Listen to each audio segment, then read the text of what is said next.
দেশে না ফেরার কারণ জানালেন জায়েদ খান। দেশের আলোচিত অভিনেতা জায়েদ খান অভিনয় থেকে ব্যক্তি জীবন নিয়েই তাকে নিয়ে চলে চর্চা। এই অভিনেতা গত কয়েক মাস ধরে যুক্তরাষ্ট্রে অবস্থান করছেন। সম্প্রতি গুঞ্জন ছড়িয়েছে আওয়ামী লীগ সরকারকে প্রকাশ্যে সমর্থন করায় এবং দলটির নির্বাচনী প্রচারণায় অংশ নেয়ার ভয়ে দেশে ফিরছেন না এই নায়ক। এবার এ বিষয়ে গণমাধ্যমের সঙ্গে কথা বলেছেন জায়েদ খান। অভিনেতা জানালেন দেশে ফিরতে তার কোনো ভয় নেই। সম্প্রতি গণমাধ্যমে দেয়া এক সাক্ষাৎকারে বিভিন্ন বিষয়ে কথা বলেছেন জায়েদ খান। সেখানে অভিনেতা জানান তিনি কোনো অন্যায় করেননি। দেশে ফিরতে ভয় পাচ্ছেন কিনা এমন প্রশ্নের জবাবে জায়েদ খান বলেন, না আমি ভয় পাচ্ছি না। দেশে তো আর মা বাবা নেই, ভাই বোনও নাই। তিনি আরও বলেন, আমি নিউ ইয়র্কে একটা কোম্পানির সঙ্গে কাজ করছি।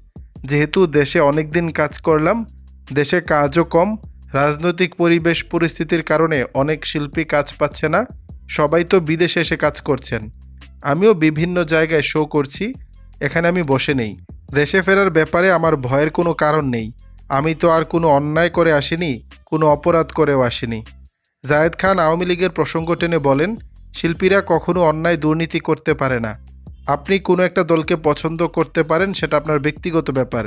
শিল্পীদের ব্যক্তিগত আদর্শ থাকতে পারে, আপনারা দেখবেন তাদের দ্বারা কোনো দুর্নীতি হচ্ছে কিনা। আমি দেশের আইন অমান্য করেছি? আমি কারো ক্ষতি করেছি? অবৈধভাবে টাকা ইনকাম করেছি? আমি কষ্ট করে শৈল্পিক লাইন দিয়ে অর্থ উপার্জন করেছি, কোনো অন্যায় কাজ করিনি। অন্যায়ের কাছে মাথা নত করিনি। যদি করতাম তাহলে শিল্পী সমিতি আমার অন্যায়ের বিরুদ্ধে কথা বলতো। দর্শক, বিষয়টি নিয়ে আপনাদের মতামত জানাবেন নিচের কমেন্ট বক্সে।